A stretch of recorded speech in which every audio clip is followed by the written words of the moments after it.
Okay, it's 2 o'clock. Why don't we call the meeting to order? Let's do a roll call. Mayor Pro Tem Pam Plaza. Pam Plaza here. Bill Riker.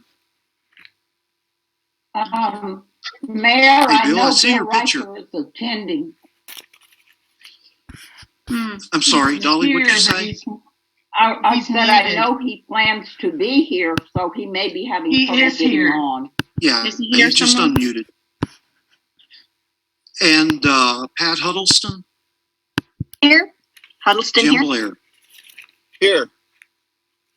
Okay, this is Mayor Don Topper. We've got a quorum. We'll call the meeting to order. New business. We need to approve the agenda for today. Do we have a motion to do that? Motion to approve. go ahead. I second. Thank you. Pam. Thank you. Pam Plaza, how do you vote on that? Aye. Pam Plaza Bill votes aye. Riker? Bill Riker, Bill Riker? aye. Bill Thank Riker, you. aye. Pat Huddleston? Huddleston aye.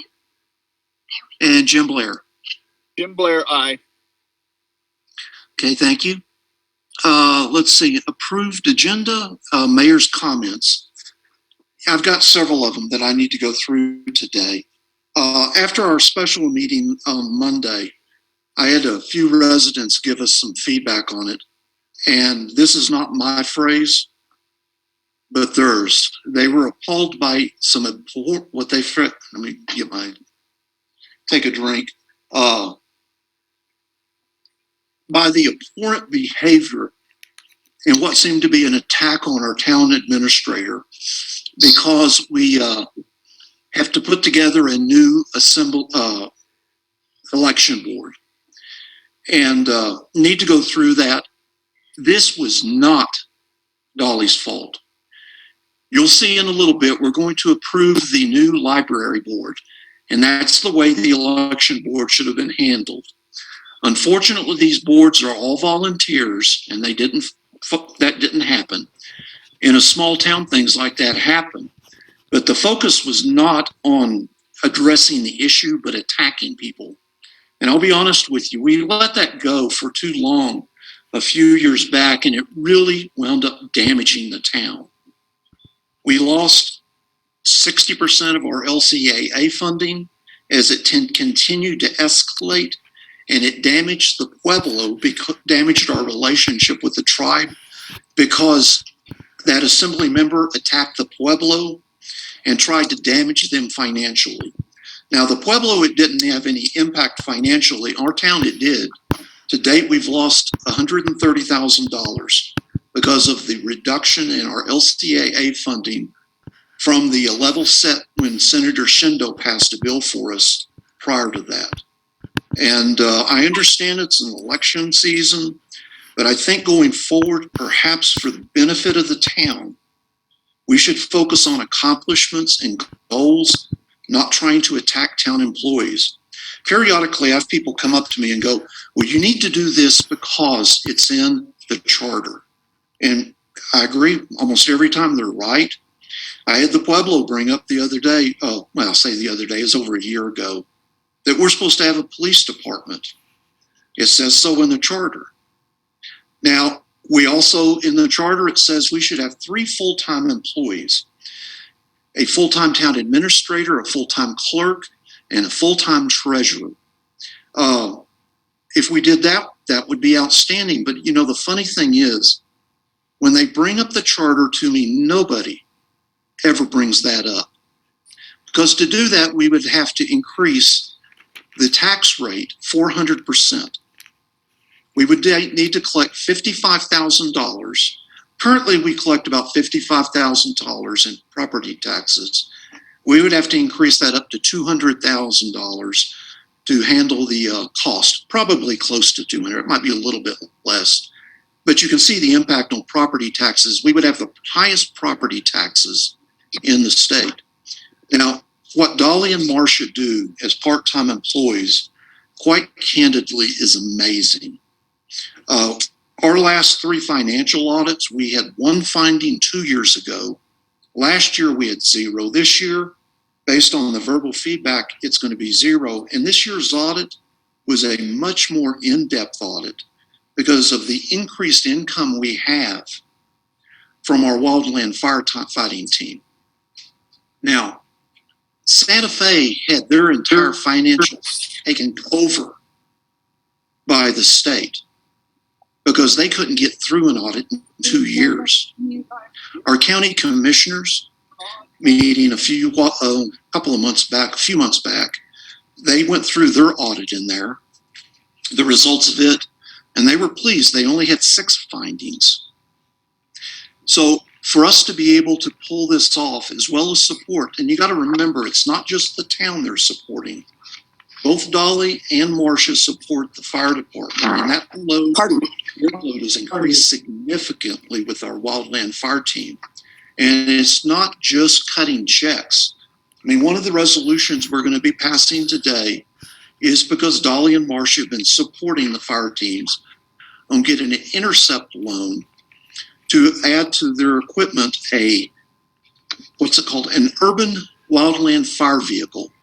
Right now, the way they fight our fires around here is with brush trucks.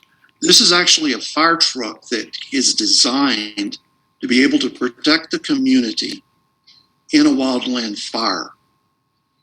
And our financial standing is very critical to that. In fact, with our funds that we have, we actually loan money effectively to pay salaries on wildland firefighters, and then it's reimbursed to us from the state. That's similar to what goes on with the county when we get grants from the county. We pay for the work, like for example, the asbestos abatement we did in the library was paid for by the town, and then the county reimbursed us.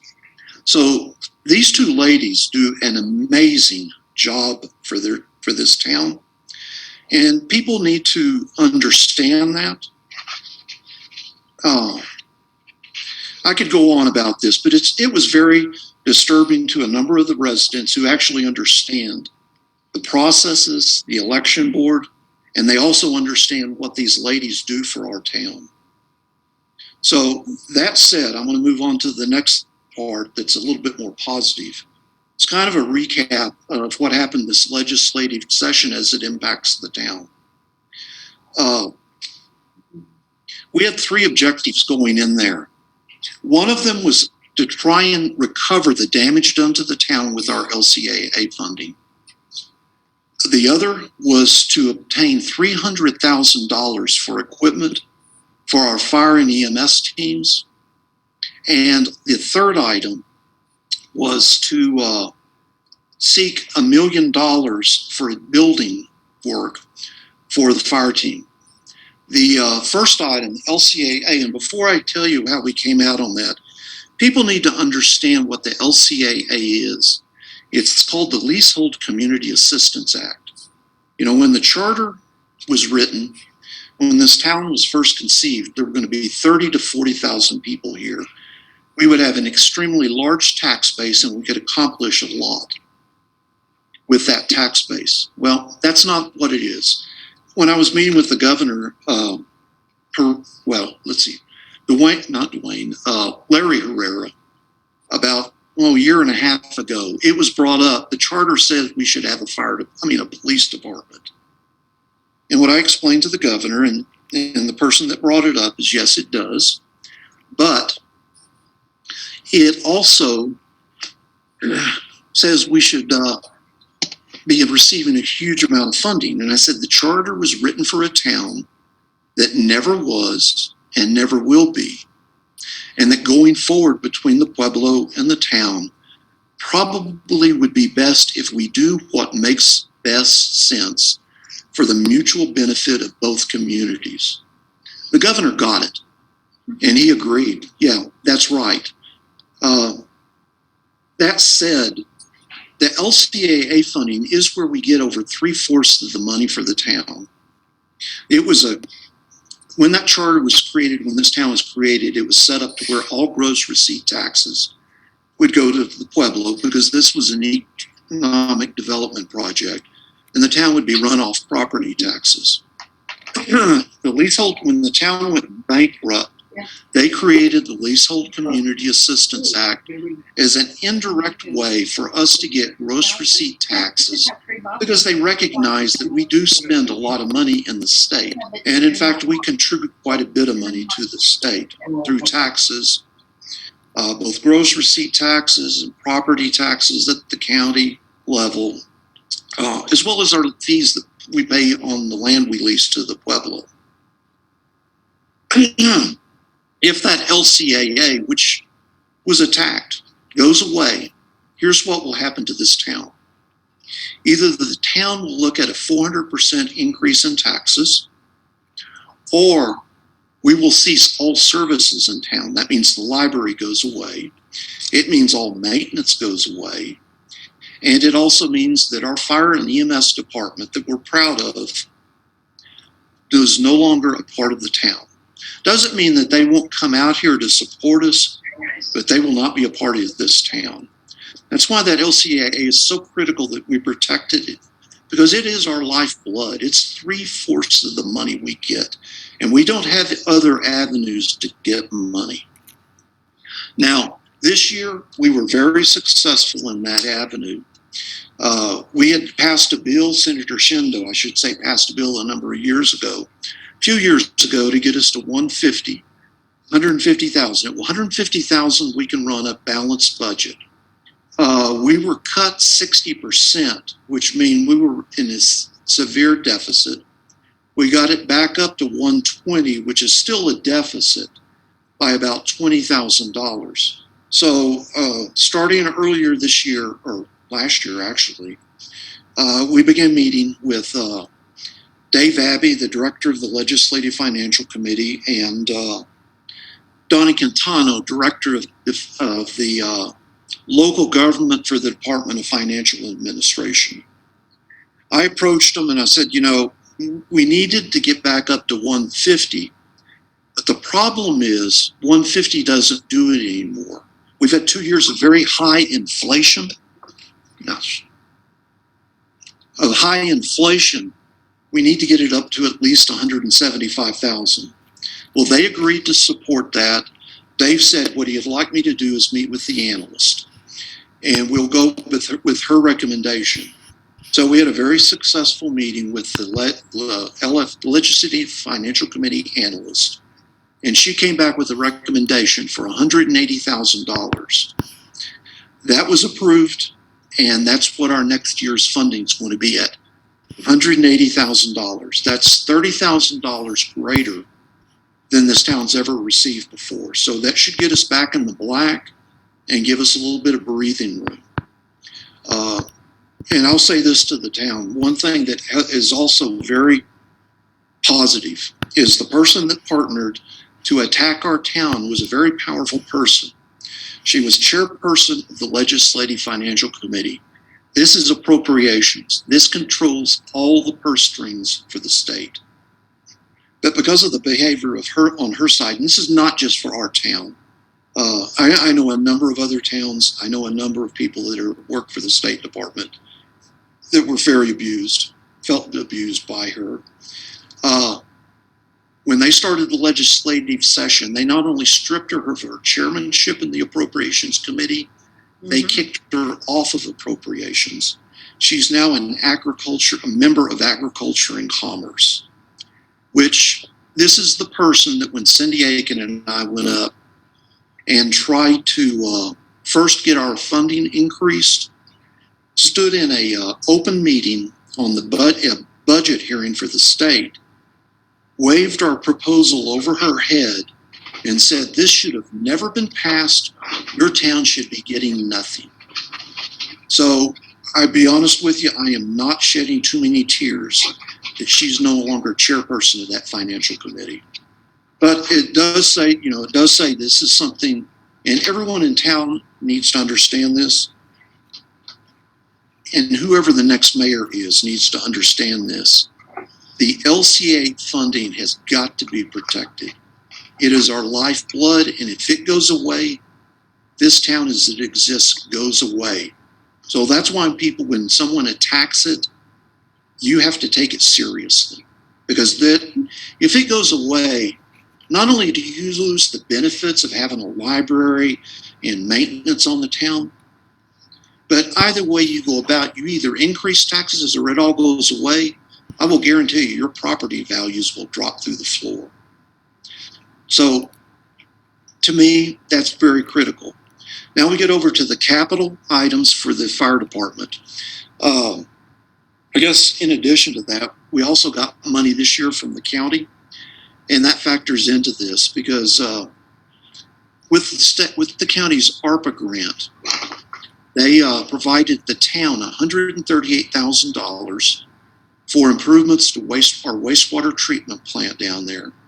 Most of that is for a SCADA system, which is a computer control system for the wastewater treatment plant. We've been holding off on that until they find a replacement for Kenny Blake. And I found out a couple of days ago they have one, a replacement for him. And I'm going to be trying to set up real shortly a meeting with him and myself and Dolly to go over and talk to him, and it kind of an introductory meeting. Bill, you may want to also join us on that if you're back in town. I'm not sure when you're getting back. And we can also then start talking about reinstituting the Joint Commission. But when it comes down to the money that came in, we got $138 from the county for our wastewater treatment. We got $200,000 for a new ambulance, which we need. Part of the money that we'll be getting from the state will be to help outfit that ambulance. We got $550,000 from the county for repairs and upgrades to the community center in Peña Blanca. Now, the community center in Peña Blanca is a county facility.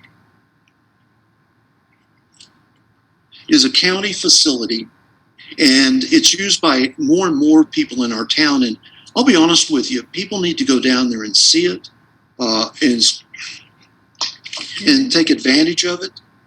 They've got some great people down there. I try and go down once every week. Well, I did until recent.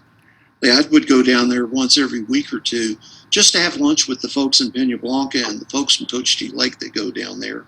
But there's a lot of amenities down there, and they provide a lot of services. Let me turn this damn thing off. Down there, they've got pool tables, they've got games. They've got a gymnasium, they have yoga, they've got Zumba classes. It's a nice facility.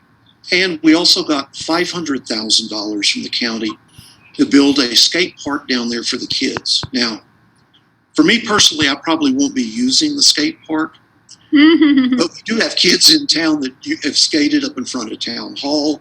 They skate all over the place, and we have a lot of kids down in Peña Blanca. So this will be something that's very positive for them. It'll also, like I say, we need to take advantage of that. I'm glad to see the county is finally stepping forward and supporting our part of the county. Mm-hmm. At the state, we went in looking for $300,000 for fire and EMS equipment. I'm really tickled the way this worked out. It was a little bit of work. In the past, we've always gotten support from Senator Shindo and Representative Lente have always been there for us. When we started trying to deal with our funding, Derek Lente, our representative, was the first person I called. He's always been there with us. He even went with us to that crucifixion of the budget hearing that Cindy and I were in. They both stepped forward to support us, but this year we kind of broke it up. And I'm really tickled. Senator Pope from Albuquerque also contributed to our community. We're not in his district. Senator McKenna, the largest contributor, is from Corrales. She's not one of our representatives. She gave to us. Kathleen Cates, Representative Cates from Corrales, contributed to us. In fact, that was actually the easiest one. I've met her a number of times, but I was at the inauguration from the governor, and we were in the hallway chatting. And I told her I was going to come talk to her about our fire department. She goes, I hear good things about what you're doing. I want to talk to you. When I went and sat down with her, her only question was, how much do you need? That's cool. Wow. And of course, Kathleen Chandler, the representative from Los Alamos, has supported us on fire and EMS before because her district also covers Peña Blanca and Sealay. So this time we had 6 people support our community, 3 of which don't even have anything to do with our community. Mhm. And well, we came up, it was kind of interesting. Christine Chandler did not give our money through capital appropriations. We got her money submitted to us through the junior bill. So while we asked for $300,000, we wound up getting $345,000, which is outstanding.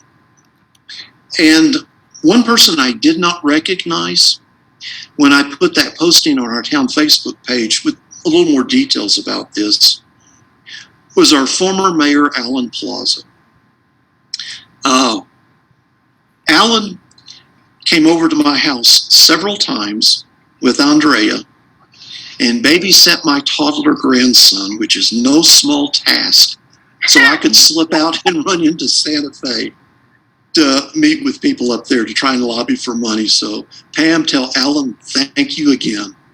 I will. He's still serving the community. Okay, and the last item was our leap item, what I call a leap item, and that is Chief Chavez went up to the roundhouse with me, and we were able to, during the session, get a half-hour meeting with Governor Grisham, where we went through and explained the needs we had from a facilities perspective, and we put in a bid for $1 million, a request for it.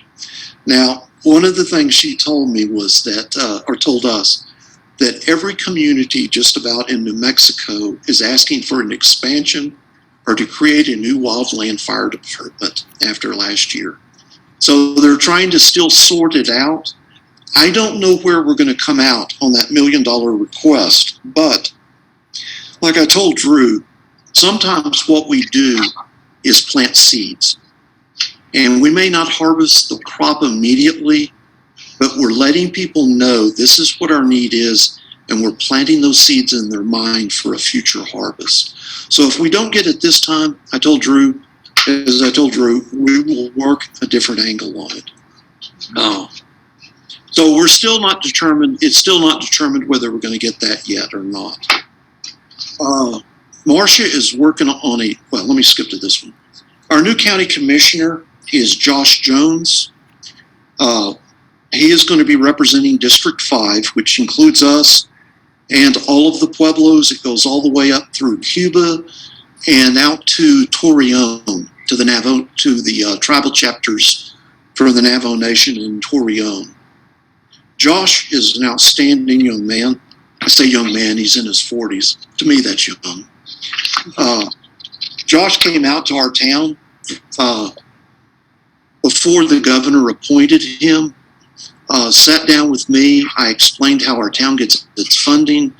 I explained the issues we have with our water lines, our water mains, what we had attempted to do with the grant through the federal government, which we were not successful in getting for $3 million for water mains. He had committed to work with us on this going forward. And Josh actually might be better at that than I. I mean, we've gotten fairly good at getting stuff out of the county and out of the state. The one grant I've submitted to the federal government went nowhere, but Josh is a wounded warrior that worked for 2 years for Deb Holland, and he's very familiar and knows Melanie Stansbury and Teresa Ledger Fernandez.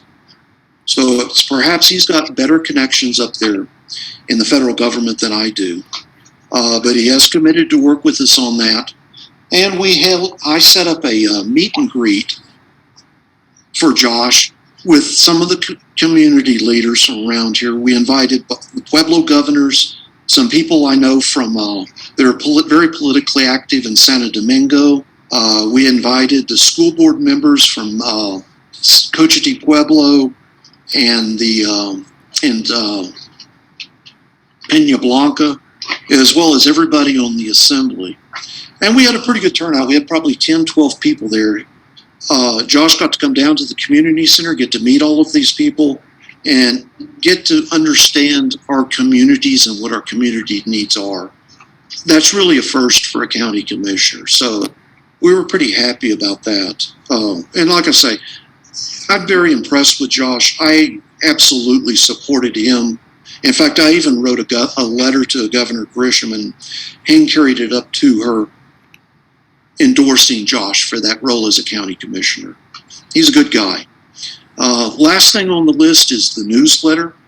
Marcia showed me a draft of a newsletter she was putting together in addition to all of her other things that she's working on. Mhm. Looked really good. We're missing 2 sections.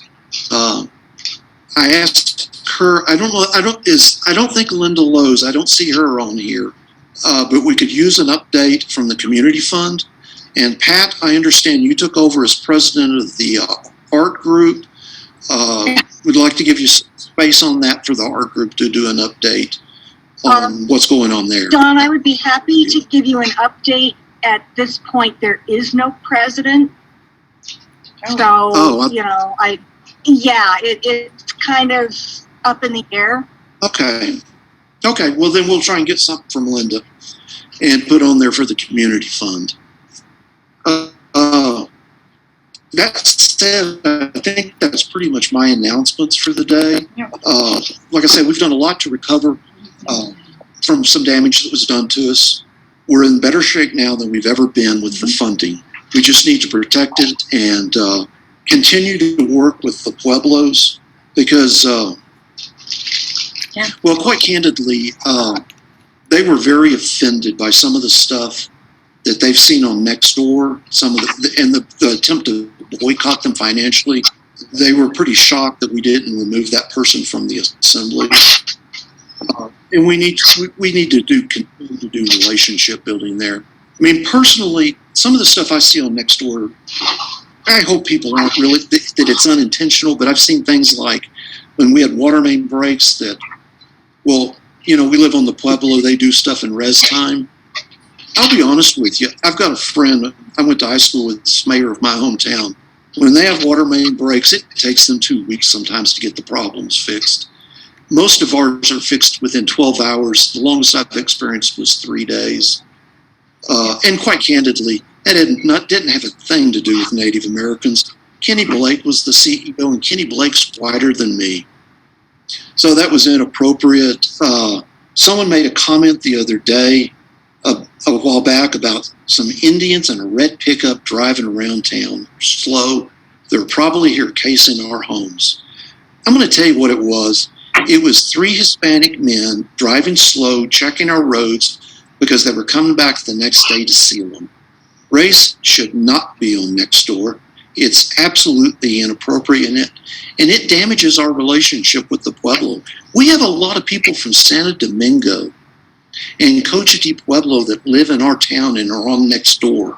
So when we put stuff out there that's hateful, nasty, racist, they see that.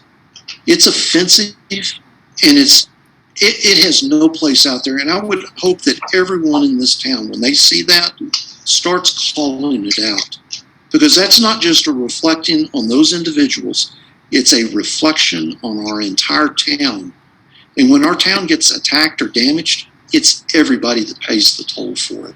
So we really do need to get a grip on that. That said, that's all my comments. Let me see. Approval of... Don? Yes. May I be Yes, Pat. allowed the floor so that I can address your comment? Sure. Please? Yeah. Thank you.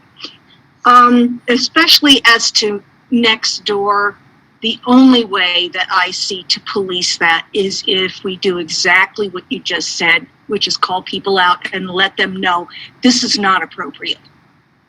Yeah. I'm appalled by some of the things that I see on Nextdoor. It kind of goes, in waves, up and down and up and down. And I think I've been a pretty big proponent for making sure that what we put up there is appropriate and is not racist in any way, shape, or form, because that is just not a good thing at all.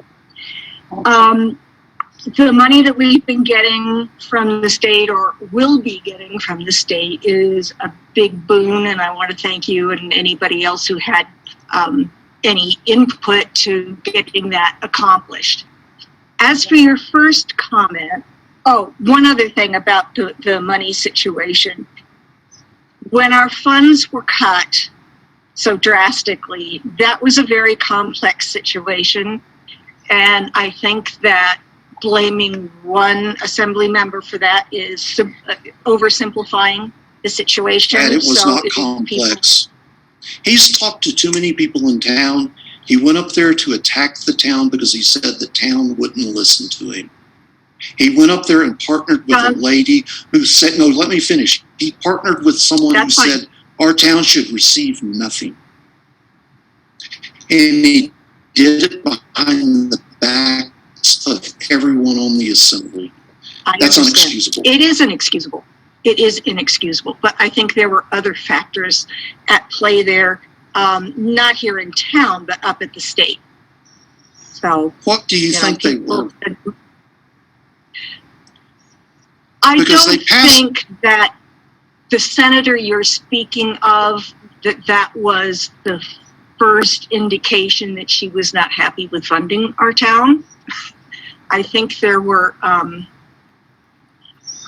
previous indications that she was not happy with us, and perhaps the communication from the assembly member that you're speaking of was the last straw. No, Pat, she does not like our town, but let me explain. It was a representative, and when that was during COVID when it hit. We knew we were going to take a little bit of a hit. No, Don, that happened 3 days after I moved in here, which was 3 years ago, and it was not during COVID. No, it was, Pat. It was when we had the, Pat, please, they had a special session when COVID hit. We were at 150. They passed a bill during the special session that would have accounted for a 6% reduction in us and everybody across the board, the same amount.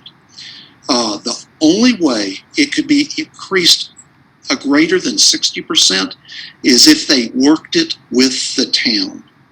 Nobody in town but that person talked to the people. That's what they used as justification to cut us 60%, was him going up there and meeting with her. That's it. I mean, you can try and rationalize it how you want or say, well, there was this, but if he had not gone up there and attacked our town, we would have been cut 6% instead of 60%. Well, so, I would remind people that I moved in here 3 years ago on February 4th, and I know that exactly because that's my birthday. Okay, there was no COVID. No, and that special session wasn't in February. It wasn't in February, Pat. No, the bill was passed 3 days after. No, Pat, you're not 3 days after I moved in, I attended a meeting where people were very upset because of our funding cuts. That's all I can tell you. Pat, I'm going to tell you right now, February of 3 years ago, we got $150,000 from Senator Shindo based on the bill he passed. A few months later, they had a special session because of fears for what COVID was going to do to the budget. That's where we got hit. And I was told when Cindy, I think it was Cindy, found out about it, we couldn't believe the number. I was called up DFA and was told, yes, and if you complain about it, it's going to get taken to zero. This is pretty emblazoned in my mind. Well, session it's all public record. People who are interested can always go back and check. Absolutely. The last thing that I would like to comment on is I made one comment to Dolly during our meeting on Monday, which was that she was incorrect about whether or not someone could move an action without a resolution. As probably most of you know, Dolly is a good friend of mine. So I was not attacking Dolly, And I have also received comments from people I really didn't expect it from, who have said they were appalled with how I was treated at that meeting. So perhaps what we need to do is to make sure that our meetings are held in an orderly fashion according to a standard procedure for meetings, such as perhaps Robert's Rules of Order. Pat, have you ever read Robert's Rules of Order?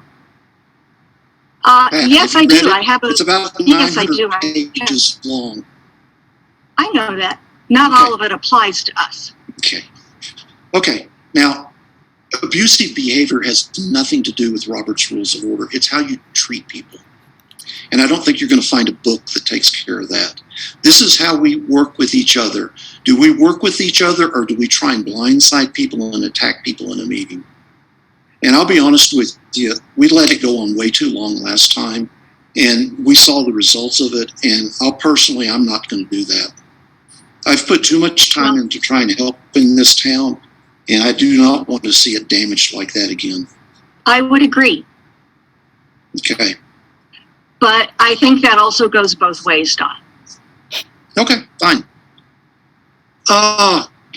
Is that it? That's it. Okay. Now, approval of the minute. We haven't done approval of the minutes yet, have we? No. Do we have a motion to approve the minutes from the last meeting? Huddleston, I so move. Okay.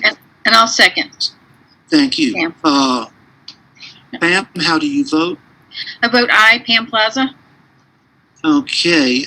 Bill Riker, how do you vote? Bill Riker, aye. Pat Huddleston? Huddleston, aye. And Jim Blair. Jim Blair votes aye. Okay, thank you, Jim. That motion passes. We can move on to resolution 2023-04. Pam, that's yours. Okay. It's a budget adjustment. The Town-Cochiti-Lake Resolution 2023-4, a resolution concerning a budget adjustment bar for the 2022-2023 Cochiti Fire Department, CFD, and Emergency Management Services, EMS, whereas the state of New Mexico requires authorization to adjust an approved budget, and whereas the more accurate figure for revenues and expenses for the CFD and EMS needs to be reflected.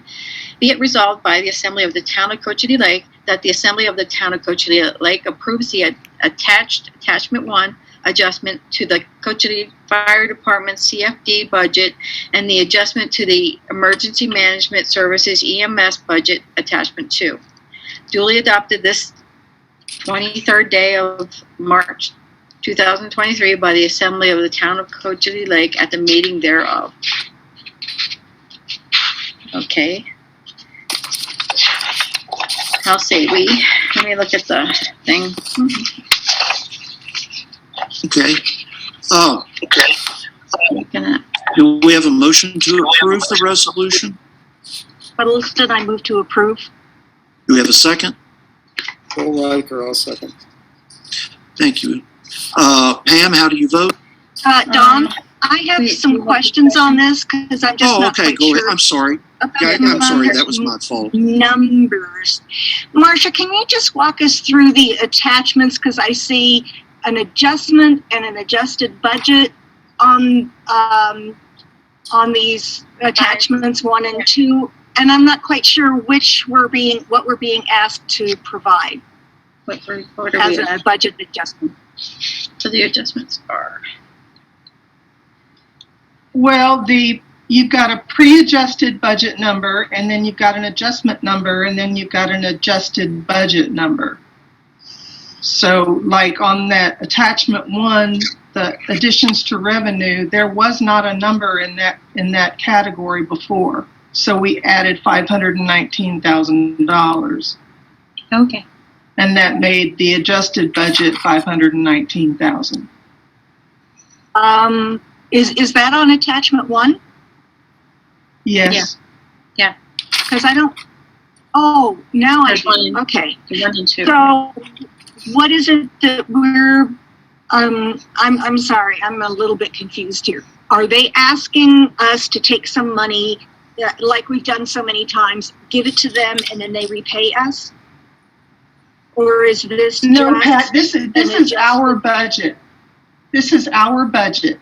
We submitted a budget last year, and this is an adjustment to those numbers. And it's a grant, right? Well, that's what the 519,000 was. I have to account for that in our budget. And it wasn't on there before because we didn't have it before. Grant, yeah. Oh, okay. So is that the only thing that's changing from the previous budget? So the second line, which is also fire protection, but Department 3002, is that something that we've already looked at a Well, previous meeting? the previous budget number was 11,000. We added 14,000 to that to make it 25. Okay, so that 14,000 is what came from us. It's an adjustment to the number. So is that coming out of the Town of Cochiti Lake budget? I think that's what I'm asking. This No. is the budget. Well, this is the fire I guess I department don't budget. understand your question. This is the budget. Yeah. These are two lines from the budget that we're adjusting. It's the Cochiti Fire Department and EMS budget, not the town budget. Oh, okay. We maintain 3 budgets. Right. I mean, people don't realize the complexity of what Marcia and Dolly do up there. We have 3 different budgets that we manage and are audited against. This is not a town budget item. It's fire department and EMS. Okay, because sometimes there are monies that come from like Raymond James that we kind of lend to them so that the firefighters get paid quickly, and then that is Well, that's paid not back. No, that's not any of this. No. Okay, so this has nothing to do with money coming out of the town. No. Is that okay? That's what I wanted to know. I have a question on that also. One thing that doesn't show is whether the department code is an expense item or an income item. So are we getting $519,000 more in that account? Or is our expense $519,000 more? Okay, Bill, I can kind of explain that. If it's a 0001 no department, then it's revenue. If Okay, it's a 3002, then it's an expense. Okay, then these are expense items. Part of it is revenue, and part of it is expense. Oh, I see. I'm sorry. I was looking at the fund rather than the department number. Okay. Yeah, so that's a revenue and that's an expense. Wow. Okay. Lots of revenues coming in. Yay! Definitely a good thing. Yay. Yep. Yeah, okay, cool. Any other questions, Pat? Nope, that's it. Thank you. Thank you Is there for any answering. other discussion? If not, then we'll go ahead and vote on that. Pam, how do you vote? Pam Plaza votes aye. Bill Riker? Bill Riker, aye. Pat Huddleston? Aye. And Jim Blair? Jim Blair votes aye. This is Don Topper. I vote aye. The motion passes. The bar is approved. Next item, Resolution 2025-05. Resolution concerning the appointment of new library board members. Pat, that's yours to read. Resolution to ratify the appointment of library board members and their terms of office. Whereas Irene S. Sweetkind Public Library is in the town of Cochiti-Lake and is part of the New Mexico State Library System. Whereas pursuant to Ordinance 1974-7 and Amendment 4 to 1974-7, the Library Board assists the Assembly in the efficient operations of the library. Whereas current appointments to the Library Board are for a term of 2 years. Be it resolved that the following individuals shall be appointed for 2-year terms beginning March 23rd, 2023. Anthony De Silva, Mary Kiedis-Keo, is that how she pronounces that? I apologize if I slaughtered it. Stephanie Eagle, Paul Mitchell, and Sonny Thornton. Duly adopted this 23rd day of March 2023 by the Assembly of the Town of Cochiti-Lake at a meeting thereof at which a quorum was present, and then voting for and voting against members. Is there any discussion on this topic? We need to move it and second it first. You're right. I'm sorry. I'm dealing with some text. Do we have a motion to approve? I motion to approve. Thanks, ma'am. Do we have a second? Huddleston second. Thank you. Whichever. Do we have any we've done the discussions, or is there any discussion on it? If not, let's go ahead and vote on it. Pam, how do you vote? Pam Plaza votes aye. Bill Riker? Bill Riker, aye. Pat Huddleston? Pat Huddleston, aye, and I would like to thank all these people for their time and energy. And Jim Blair? Jim Blair votes aye.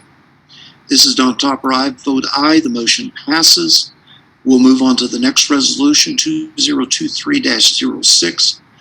Resolution concerning adoption of the Open Meetings Act. This is one that we have got to approve today. If we do not approve it, then we will be ineligible for the intercept loan that we're pursuing for the urban interface truck for wildland firefighting. So, Bill, could you read that to us? Yes.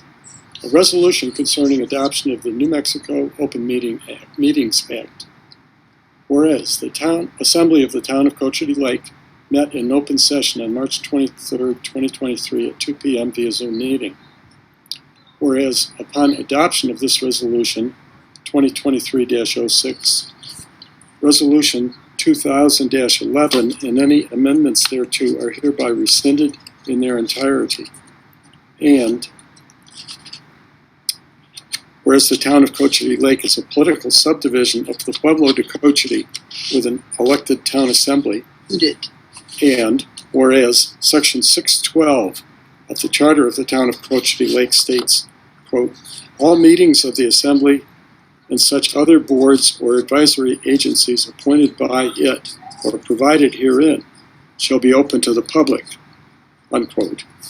And whereas the New Mexico Open Meetings Act, found in NMSA 1978, Section 10-15-1 through Section 10-15-4, hereinafter the OMA, provides a framework for conducting business in a way that provides the greatest possible information regarding the formation of public policy and the conduct of business by vote.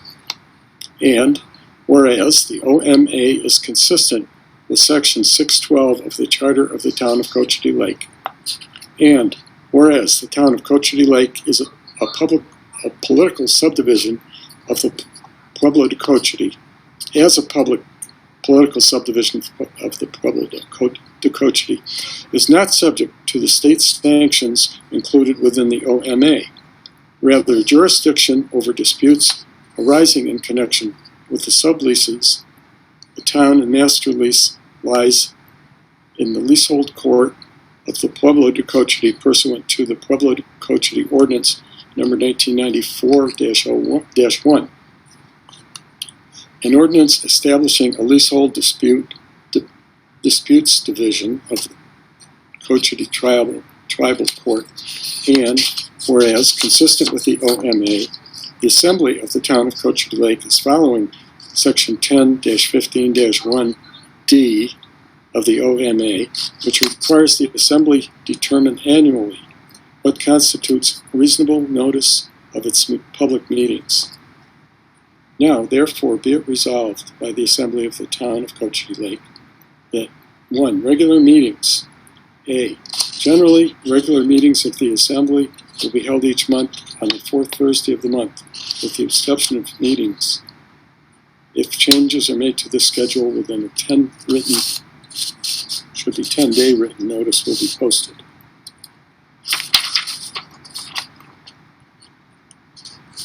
Which conflicts with town hall. Is that the next page? Which conflicts with town holidays. Regular meetings may be held on alternate dates provided the notice is timely.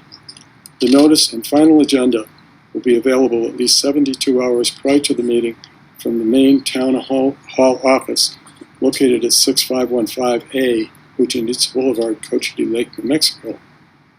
Both the notice and the final agenda will also be posted on the official town bulletin boards located in the mailroom and outside the town administrator's office at the same address. B. Unless otherwise provided in the notice, regular meetings will be held via Zoom and a posted notice containing the Zoom link will be posted. C. A member of the assembly may participate by means of a telephone call, Skype, video conference, or other digital means, hereinafter referred to as telephone conference, when it is otherwise difficult or impossible for the member to attend the meeting in person. Any member participating by telephone conference shall be identified when speaking. The assembly shall ensure that all members of the assembly are able to hear, and any member of the board who speaks to that meeting, during that meeting. Special or informal meetings. So this is section 2. Special meetings may be called as required by law or by the mayor or by a majority of the members upon 72 hours written notice. The notice shall include an agenda for the meeting or information on how the public may obtain a copy of the agenda. The agenda shall be available to the public at least 72 hours before any special meeting. B. The mayor or town administrator may schedule informal meetings, workshops, or retreats if a quorum of the assembly will be present. Notice of these meetings shall be given in the same manner as special meetings. Minutes of these meetings shall be made by an individual designated by the mayor. Section 3.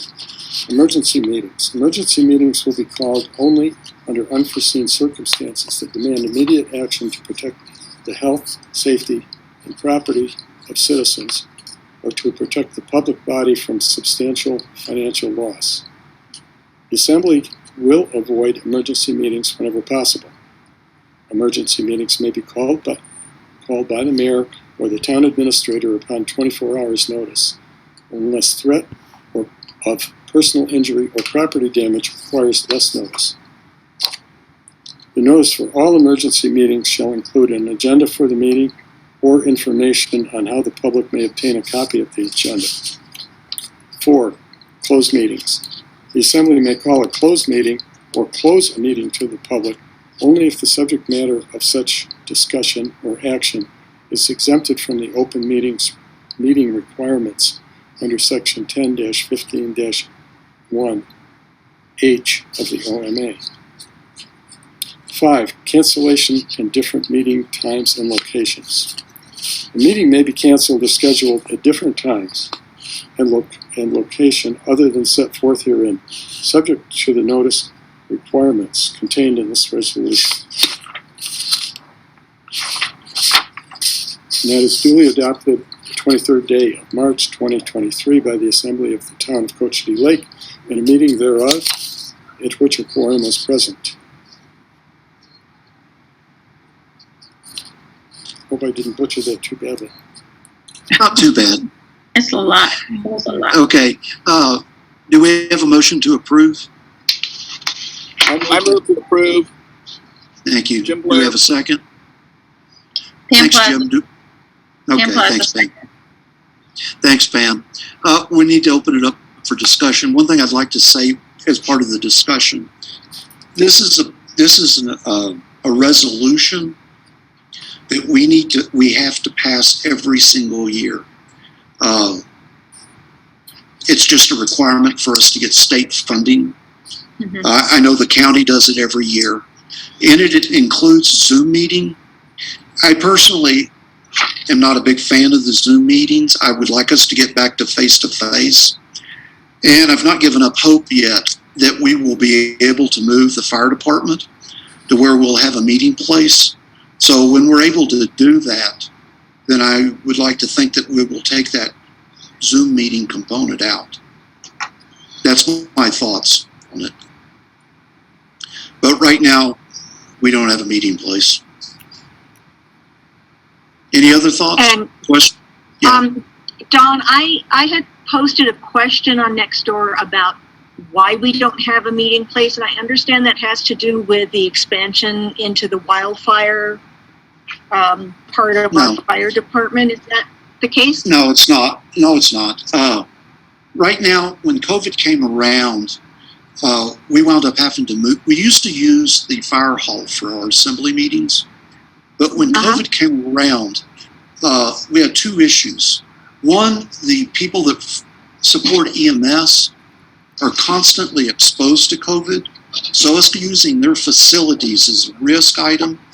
Plus, it's so small. There's no ability to provide any spacing. I mean, I've been in there before in that little room where we've had probably 40 people in there, and people are just crammed in. So it's really a health and safety issue. You know, there's someone made a comment about us going to the Pueblo. The Pueblo's still closed. You know, if we think that we would get better attendance at Peña Blanca, that's something we could investigate. I don't know that we will or not. But that's why we stopped doing the face-to-face was health and safety issues. Yeah, I knew that. I just wanted to make sure that people knew why that is continuing since the quarantine and all that stuff has been done away with. I also have a question about, I'm sorry? Go ahead, I wanted to add to that, Pat, because I just finished talking. I spoke with Chief Chavez just today on this issue. And it's not only that quarantine, there are also other considerations due to the wildland fire and the training and the issues with just plain not having space and having to break down things. So, and there are some other, wait just a minute, there are some other OSHA regulations that come into play here also. Yeah, we've looked at and tried to do it in the fire base. The problem with doing it in there's a lot of hazardous chemicals and things. That may be what Drew was referring to OSHA. Okay. One of my other questions is, what is Resolution 2000-11? Does anybody know what we're rescinding? It was a resolution that was passed about the Open Meetings Act. This resolution superseded that one, Pat. And just for clarification for everyone, you will notice the language on this is a bit stilted, I guess. This is as prescribed by the state. This was the form that was submitted to us to use. And we had to plug in our own, excuse me? We had to plug in our own. We'll see another. Go ahead, Dolly. Yeah, we had to plug in our information, like where the meeting is held, that kind of thing. But everything else is exactly the wording that was told to us that we would use. So that's why. And next year, Pat, we'll do another resolution. Yeah, and if you want to see that old one, Pat, we can certainly make a copy available to you. That would be great. Next year, thank you. Yeah, next year we'll do another resolution that'll supersede this one. Yeah, I thought we were supposed to do that at the first meeting of the year, and we just kind of missed that deadline. It doesn't matter at this point. I don't know that it's required to do it at the first meeting of the year. I know it's required to do it once a year. And we may have forgotten it, quite frankly, if we weren't going for funding. But because we have been going for a lot of funding, they reminded us that if we don't submit this to them and Marcia can back this up, we will get no intercept loans. So that's why we're doing it. Getting increases in funding is cost. Right. Absolutely. Can anybody explain to me why there's all this stuff about the leasehold, sublease, the master lease, all that stuff? Why do you want that in there? By the state. Pat, again, I understand that. Okay, I can't explain why they want it in there. They just wanted it in there. Okay. And Don, you said that this was so that we could get that money for the ambulance or fire truck? No, it's it's an urban interface firefighting vehicle. It's basically a big off-road type fire truck. But again, because we've been successful in increasing our income, both at the town and the income going into the fire department, things like this start popping up. That's why during the financial audit that we just went through, this was a much more in-depth financial audit. Now, granted, right. And it's just driven by the amount of money. We did come out of it clean, but it was a lot more in-depth audit. Okay. Does this have And thank anything you. to do with a loan that law firm is involved in drawing up? You turned your head from the microphone. I couldn't hear you. Oh, I'm sorry. Does this have anything to do with a loan that Sutton Law Firm is drawing up for the state? Yes. Marcia, I don't know what Pat's talking about. Yes. Talk about Yes. it. You have the best knowledge. Okay. on the intercept. Did I you did hear me speak with say Brian yes? Nichols. Yes, I did. Thank you. I talked with Brian Nichols for a little bit earlier today, and he wanted me to pass on the information that he has sent some emails to Dolly that he is apparently Sutton Law Firm has contacted him about reviewing and signing off on some loan documents, and he wanted some information. So I don't know. He'd asked me to pass that along. Are you speaking of Brian Nichols, our attorney? We don't have Yes. anyone named Bernie.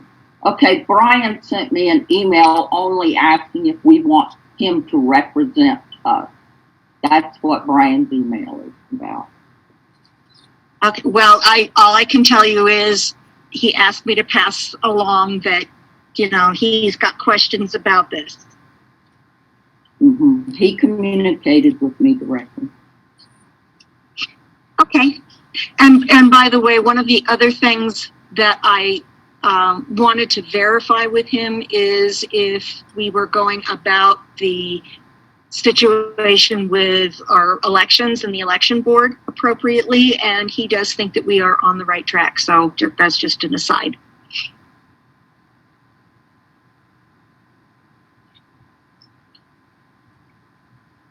And that's all of my questions on this resolution. Yeah. Pat, was your discussion with him, did you solicit that, and was it billable to the town? If it is, then you probably should coordinate that with the treasurer first. I understand that, and because that had not happened, I told him that if it was billable hours to bill me personally. He seemed to feel that he said he's not even going to write it down. Okay. Yeah, I'm not going to go spending the town's money without I authorization. guarantee you, I don't spend a penny without talking to Marcia. Oh, yeah. Okay. Any more discussion on that? Nope. Okay. I guess we're ready to vote on that. Resolution 2023-06. Pam, how do you vote? Pam Plaza, I vote aye. Bill Riker? Bill Riker, aye. Pat Huddleston? Pat Huddleston, aye. Jim Blair? Jim Blair votes aye.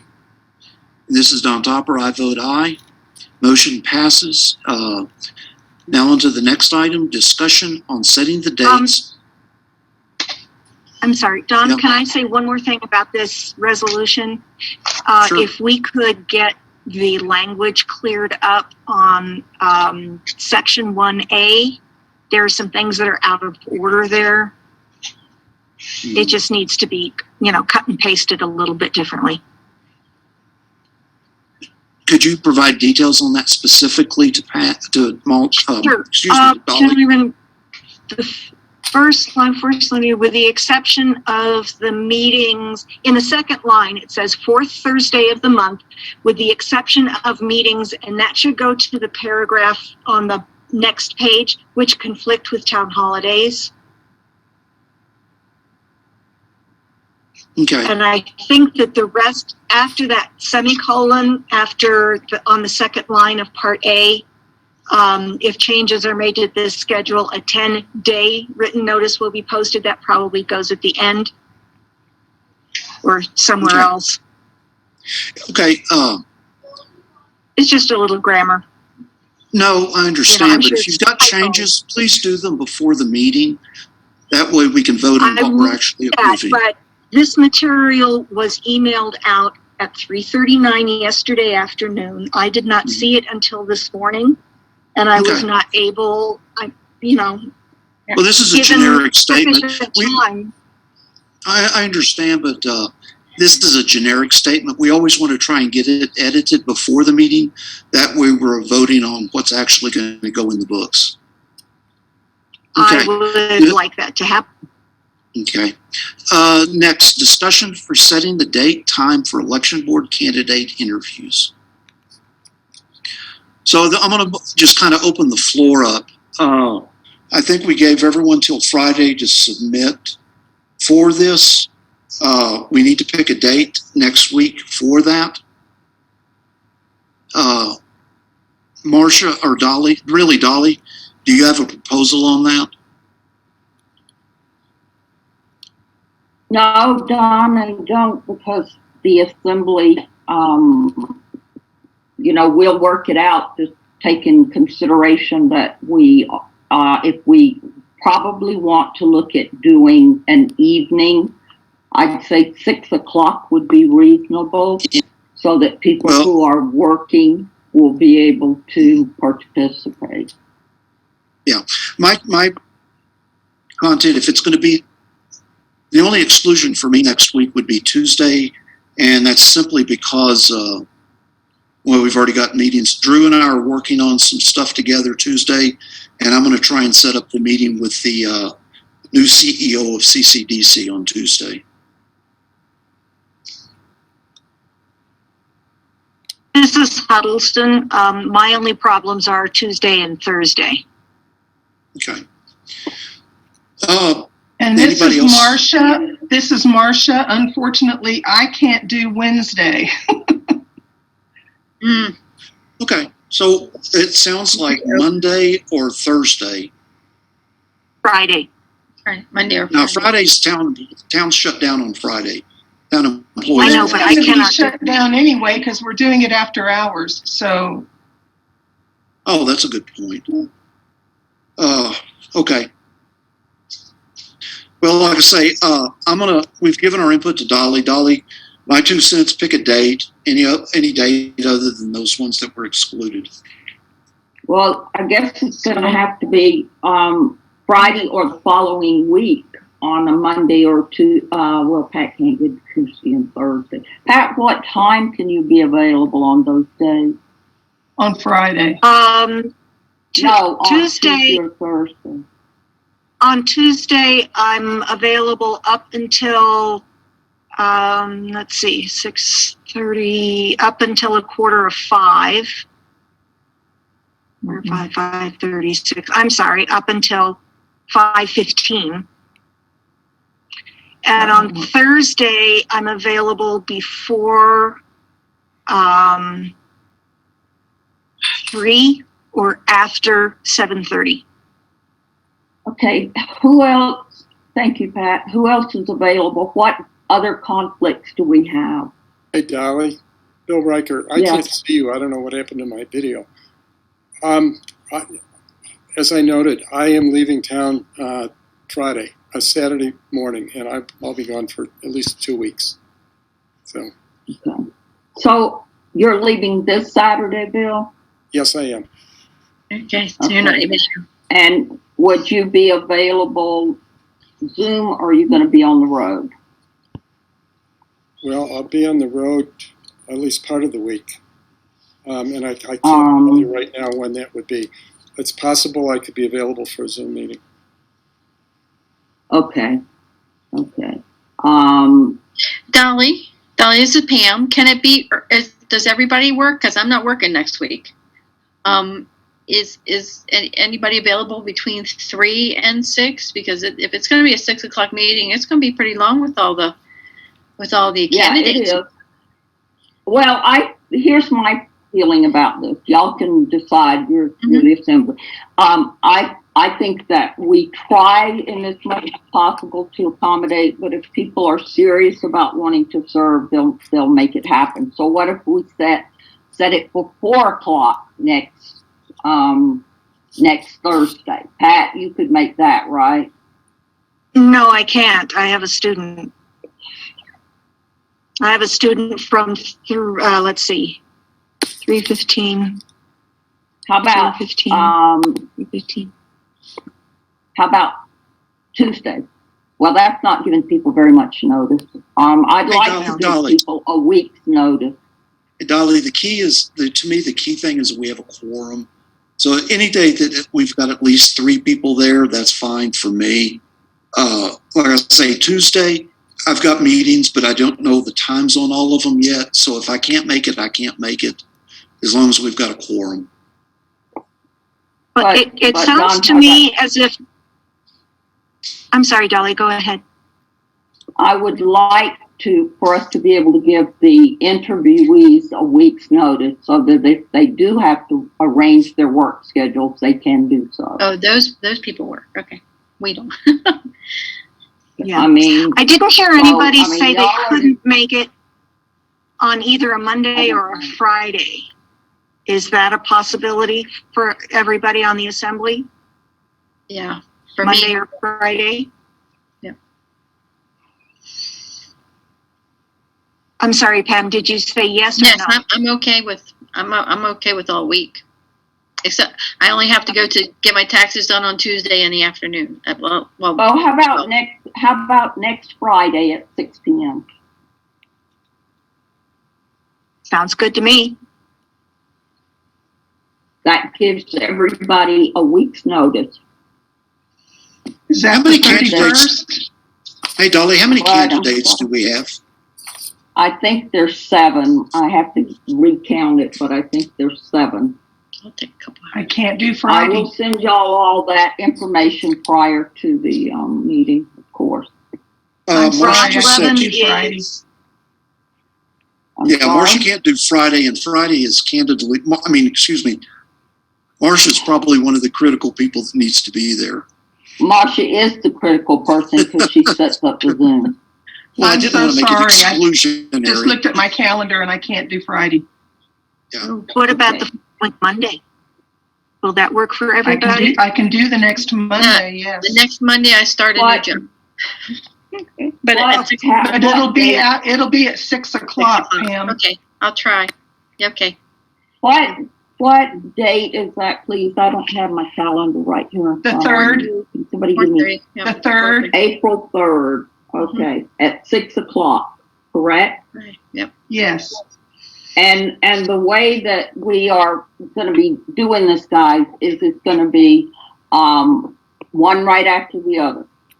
So, and we'll only have a limited number of questions. There'll be prescribed questions, and y'all will just do them one right after the other in alphabetical order. Okay. So nobody feels like anybody has an opportunity if they're not. Okay. All right. April 3rd, 6 o'clock? Yep. Yep. Mm-hmm. Who are the candidates on those 6 or 7 lists right now? I don't have the names in front of me, Jim. I will send it to y'all, everybody's name. Okay. Well, in should advance have it, of the like, meeting. right here. Rob Levin is removing his name from the list. Yes, I know that. I already have that noted. Oh, okay. Okay. And is there possibilities of write-ins? Because I read that in the thing. I'm like, okay, we'll be ready. We put out notice that people needed to submit it. We gave a deadline for that submission, Pam, and that will be adhered to. Yeah. Yep. Okay, cool. So no surprises. Okay. Alrighty. Oh, Dolly, the prescribed questions, are those already written? Do we have that, like, in a file to pull out? Yeah, they're pretty much already done, Pat. They're based on what we've had in the past. Great. I'll get that well in advance, along with the list of people that have been vetted. And if they're not vetted, I will so note on that list. Great.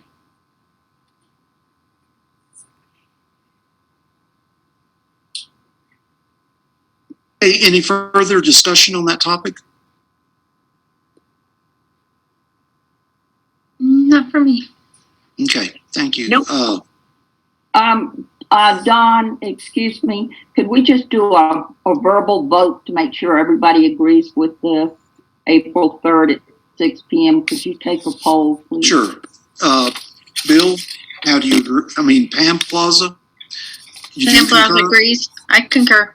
Yes. Okay, thank you. Bill Riker? Yeah, I'll try to log in. 6 Okay. p.m., 8 p.m. my time. I'll be on the East Coast. Yeah. Oh, cool. Let's see. Pat Huddleston? I agree. Okay. Jim Blair? Jim says aye. And this is Don Topper. I concur. So, Dolly, it's your doohickey now to go with. The last thing on the agenda is the treasurer's report. Marcia?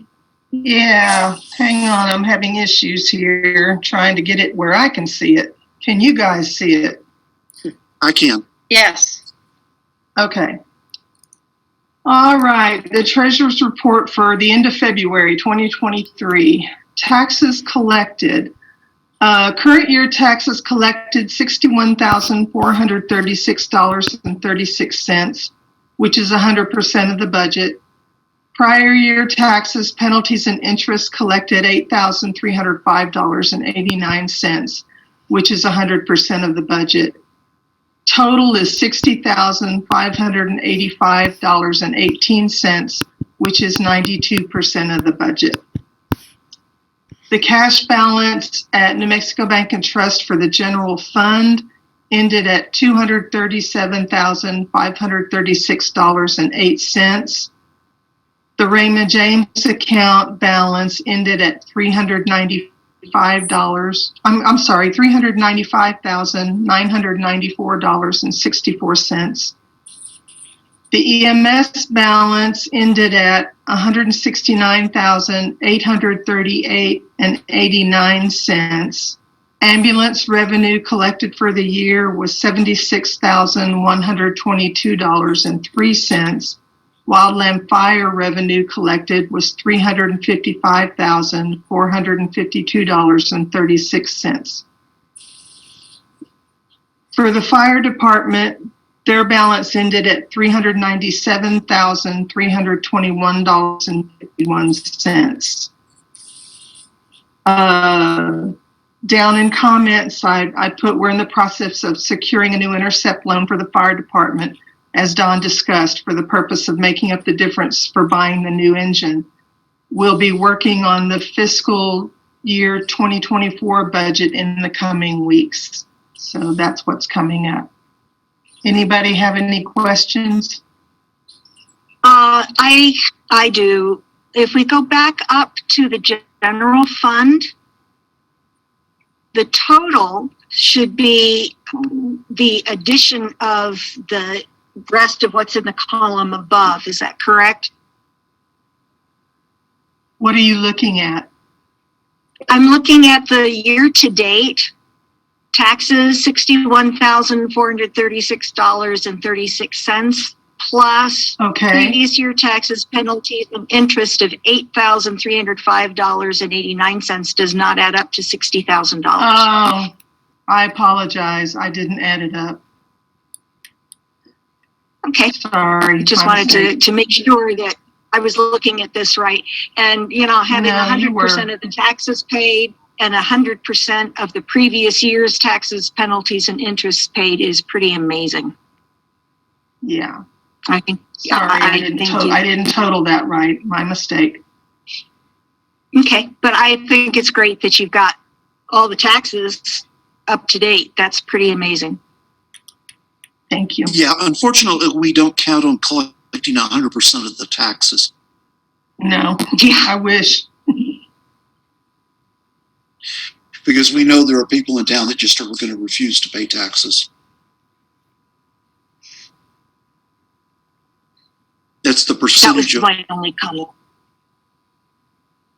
Sorry, Don. Anything else, Marcia? No, that was it. Okay. Now we're to the good of the order. Is there anyone that would like to speak?